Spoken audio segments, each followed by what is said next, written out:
Good morning, কেমন আছেন সবাই? আজকে আরেকটা নতুন ব্লগ নিয়ে চলে এসেছি। আজকে রবিবার, বাট অনেক কটা পেন্ডিং কাজ আজকে সারতে হবে। আজকে সকাল সকাল উঠেই বাইরে এলাম, দেখছি বেশ ভালো রোদ উঠেছে। এই উইকটা মনে হয় বেশ সানি থাকবে। আগের দিন এই পিস লিলি গাছটা দেখে দারুণ লাগলো, তাই এটা নিয়ে এলাম। এটার ফলিয়েজটাও বেশ সুন্দর, আর তারপরে একটু রিসার্চ করে দেখলাম যে এটা বেশ লো মেনটেনেন্স। বাইরেটায় শনি রবিবার এসে সকালে এমনি দাঁড়াতে বেশ ভালো লাগে, স্পেশালি সামারে। উইন্টারে তো এতক্ষণ আলো ফোটে না। সকাল সকাল চা খেয়ে এখন বেরোবো, আজকে গ্রসারি শপিং আছে। এখন এখানে সামার আসাতে চারিদিকে নানা রকমের গাছ, প্রত্যেকটা স্টোরে বিভিন্ন টাইপের ফুলের থেকে, ফলের থেকে, সবজির থেকে, ইনডোর ও আউটডোর প্লান্টসে চারিদিকটা ভরে গেছে। আজকে সকাল সকাল বেরোবো, একটুখানি মাছ কিনতে যাব। তার আগে ভাবলাম আজকে ঘরে ব্রেকফাস্ট না করে যাওয়ার সময় একটুখানি বাইরে থেকেই ব্রেকফাস্ট করি। তাই আমাদের পাড়ার যে সবচেয়ে কাছের টিম হটেন্স আছে ওখানেই চলে এলাম। বাট এসে দেখছি এখানে সাংঘাতিক ভিড় আজকে। সবাই ড্রাইভ থ্রু দিয়েই অর্ডার নিচ্ছে, তাই হয়তো এতটা ভিড়। আর এটা পিক ব্রেকফাস্ট আওয়ার্সও বটে। এখানে সাউথ এশিয়ান দোকানগুলো ভীষণ ভালো হয়, যেখান থেকে আমরা মোস্টলি মাছ কিনি।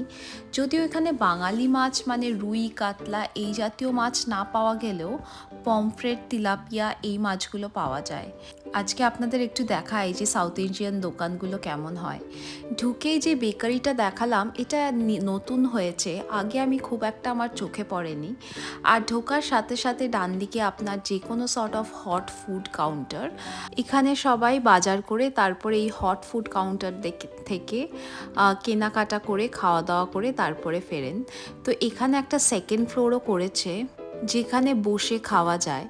বিভিন্ন টাইপের meat, chicken, tofu, shrimp, noodles, fried rice এইসব বিভিন্ন টাইপের খাবার পাওয়া যায়। আমার বেশ ভালো লাগে হচ্ছে black pepper chicken, chicken, orange chicken, honey garlic chicken এইগুলো।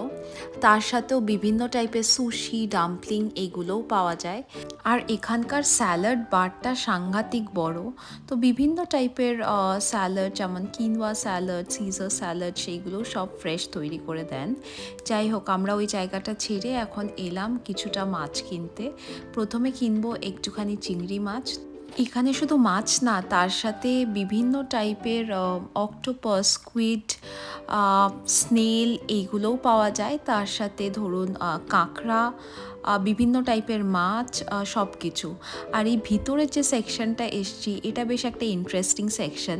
এখানে সব জ্যান্ত মাছ পাওয়া যায়। দেখুন না, এখানে সামনে লেখা আছে লাইভ, মানে এই যত কাঁকড়া বা তিলাপিয়া মাছ যেগুলো দেখছেন সেগুলো প্রত্যেকটা জ্যান্ত, যেটা আমরা কলকাতাতে সাধারণত এমনিই পেয়ে থাকি।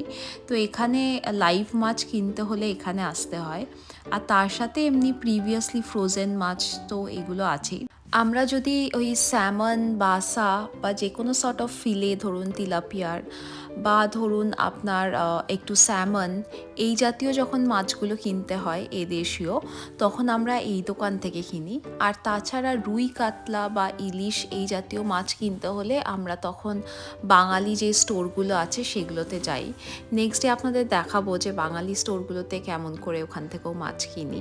আর এখানে একটা মাছ পাওয়া যায় মিল্ক ফিশ বলে, সেটা আমাদের খানিকটা ইলিশ মাছের মতন টেস্ট। আমি যখন ইউএসএ ফার্স্ট টাইম যাই, তো তখন বন্ধুদেরকে জিজ্ঞেস করি যে আমাদের মাছের খাওয়ার মতন সিমিলার টেস্টের কোন কোন মাছগুলো পাওয়া যায়। তো সেখান থেকেই জানতে পারি যে এখানকার কিছু মাছ আমাদের বাঙালি মাছের সাথে অনেকটাই রিজেমব্লেন্স আছে। আরেকটা কারণে এই নেশনস আসি, সেটা হচ্ছে বিভিন্ন টাইপের শাক পাওয়া যায়। স্পিনাচটা তো সব জায়গাতেই পাওয়া যায়, বাট পুঁই শাকটাও এইখানে পাওয়া যায়। সেটাকে মনে হয় যতদূর সম্ভব বলে মালাবার স্পিনাচ। সেটা ছাড়াও আমি দেখেছি যে এখানে এঁচোড়, মোচা এই জাতীয় বাঙালি সবজিও অনেক সর্ট অফ পাওয়া যায়। আমার মনে হয় সাউথ এশিয়ানদের খাওয়া দাওয়ার অনেকটাই সিমিলারিটি আছে সেই কারণে। যাই হোক, আমাদের কেনাকাটা হয়ে গেছে, এখন বাড়ি ফিরে আজকে বানিয়েছিলাম শুক্তো, আর তার সাথে একটু টমেটো দিয়ে মসুর ডাল, আর তার সাথে মাংসের ঝোল। এটা দিয়েই আজকে দুপুরে খাওয়া দাওয়া করে তারপরে একটুখানি প্ল্যান হচ্ছে যে এখন একটা নেটফ্লিক্সে কোনো সিরিজ দেখে বিকেলে বেরোবো। যাই হোক, তারপরে সিরিজটা দেখার পর আমরা একটু ঘুমিয়েও গেছিলাম, নিয়ে এই জাস্ট বেরোলাম। আজকে যাব হচ্ছে হোমসেন্স, তবে কাছেরটা না, যাচ্ছি একটুখানি দূরে। হঠাৎ চোখে পড়লো এমনি বিভিন্ন টাইপের নার্সারি চারিদিকে এখন। এখানে সামারে সবাই খুব গাছ লাগাতে প্রেফার করেন, তো এই হোমসেন্সটা একটু বাড়ির থেকে দূরে হলেও বেশ বড়। তো এসেছি একটা প্লান্টার কিনবো বলে, কিন্তু ঠিক পছন্দসই কালার সর্ট অফ প্লান্টার খুঁজে পাচ্ছি না, তাই চারিদিকে দেখছি। তো প্লান্টারগুলোর দাম মোটামুটি ধরুন ওই $20 থেকে শুরু, মানে 1200 টাকা। সেখান থেকে ধরুন $60 আছে, মানে ওই 3500-4000 টাকা মতন, বিভিন্ন টাইপের। আর যেইটা নিয়ে গেছিলাম সেটা ঠিক বসলো না গাছটা, তাই জন্য সেটা ভাবলাম রিটার্ন করে একটা ফ্রেশ সেট নিয়ে যাব। যাই হোক, দেখতে দেখতে এই প্রত্যেকটা আমি দেখলাম হোম ডেকরে লেখা আছে যে এটা মেড ইন ইন্ডিয়া। তো প্রত্যেকটাই হয়তো ওখানকার হ্যান্ডক্রাফটেড, দেখে প্রচণ্ড ভালো লাগলো, তাই ভাবলাম যে একটুখানি ভিডিও করি এটারও। আর এখানে বিভিন্ন টাইপের কফি টেবিল, সাইড টেবিল, তারপরে অটোম্যান, এইগুলো পাওয়া যাচ্ছে। তো অনেকক্ষণ দেখতে দেখতে আমার ফাইনালি একটা ইনডোর প্লান্টার পছন্দ হয়েছে, যেটা খানিকটা ওই গোল্ডেন কালারের, আর সেটার সাথে একটা স্ট্যান্ড আছে। তো আপনাদেরকেও দেখাচ্ছি। যদিও এখানে অনেক সর্ট অফ প্লান্টার দেখলাম যেগুলো বেশ ভালো লাগবে ঘর সাজানোর জন্যে। এই উইনার্স দোকানটা প্রথম দিন থেকেই খুব পছন্দের, মানে এখানে জামা, জুতো, সব সর্ট অফ হোম ডেকর অনেক কিছু পাওয়া যায়। তো ঘুরতে ঘুরতে ফাইনালি আমার এইটা পছন্দ হয়েছে। তো দেখা যাক বাড়ি নিয়ে গিয়ে এটা কেমন কি ভালো লাগছে কিনা। বাট আমার এই সর্ট অফ প্লান্টার বরাবরই খুব ইচ্ছে ছিল, কিন্তু কোথাওই আমি খুঁজে পাচ্ছিলাম না। এই দোকানটায় এলে আমার কিছুতেই বেরোতে ইচ্ছা করে না, এত সেকশন, আর প্রত্যেকটা জিনিস এতটাই সুন্দর যে আমার মনে হয় আমি ঘুরেই যাই আর উইন্ডো শপিং করেই যাই। যাই হোক, এখন আজকে খুবই লেট হয়ে গেল, এখন বাড়ি ফেরা যাক।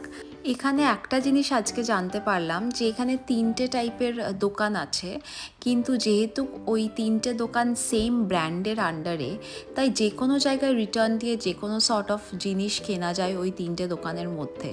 তো এটা বেশ আমার কাছে অবাক করা লাগলো, তাই ভাবলাম আপনাদের সাথেও একটু শেয়ার করি। এখন সামার বলে এখন রাতটাও হচ্ছে অনেকটা দেরি করে। যাই হোক, এসে আমি ভাবলাম যে একটুখানি কিছু ক্রিসপি চিকেন সর্ট অফ খেতে ইচ্ছা করছে, বাট বেশি কিছু রান্না করতে ইচ্ছা করলো না, তাই তাড়াতাড়ি করে ফেললাম একটু চিকেন 65। খুব একটা একদম স্টার্টার হিসাবে করিনি, একটুখানি গ্রেভি রেখেছি, ভাবলাম আজকে পরোটা দিয়ে ওটাই খাবো। চিকেনটাকে আগে ম্যারিনেট করে নিয়েছি জিঞ্জার গার্লিক গ্রেট করে, তার সাথে একটা ডিম, একটু ময়দা, একটু রাইস ফ্লাওয়ার দিয়েছি, তাতে একটু ক্রিস্পি হয়, আর যে বেসিক মশলাগুলো আর কারি পাতা। তারপরে প্যানের মধ্যে একটু তেল দিয়ে কারি পাতা আর ওই জিঞ্জার গার্লিক যেটা গ্রেট করেছিলাম সেটা দিয়ে, তার সাথে পেঁয়াজ দিয়ে, আর আমার কাছে একটা মশলা ছিল, সেটা ওই চিকেন 65 টাইপেরই মশলাটা, সেটা একটুখানি অ্যাড করেছি। তারপরে গ্রেভিটা হওয়ার পর ওই সসগুলো দিয়ে দিয়েছি, আর একটুখানি কর্নফ্লাওয়ার স্লারি দিয়েছি। তারপরে চিকেনটা অ্যাড করে নিয়ে একবার বয়েল করে নিয়ে লাস্টে আরেকটুখানি কারি পাতা দিয়েছি, তাতে টেস্টটা খুব এনহ্যান্স হয়। আর আমার পার্সোনালি এটার গন্ধ ভীষণ ভাল লাগে, কারি পাতা স্মেল, তাই জন্য আমি লাস্টেও একবার দিয়েছি। আপনারা চাইলে এটা স্কিপও করতে পারেন। যাই হোক, এটা দিয়েই আজকে ফ্রোজেন পরোটা যেগুলো আনা ছিল সেটা খাবো। আজকের ব্লগটা তাহলে এখানেই শেষ করছি। আপনারা জানাবেন যে এই ব্লগটা আপনাদের কেমন লাগলো, আর যদি কোনো কমেন্টস বা ফিডব্যাক থাকে সেইগুলোও শেয়ার করতে পারেন। আপনারা খুব ভালো থাকবেন। Until next time, by.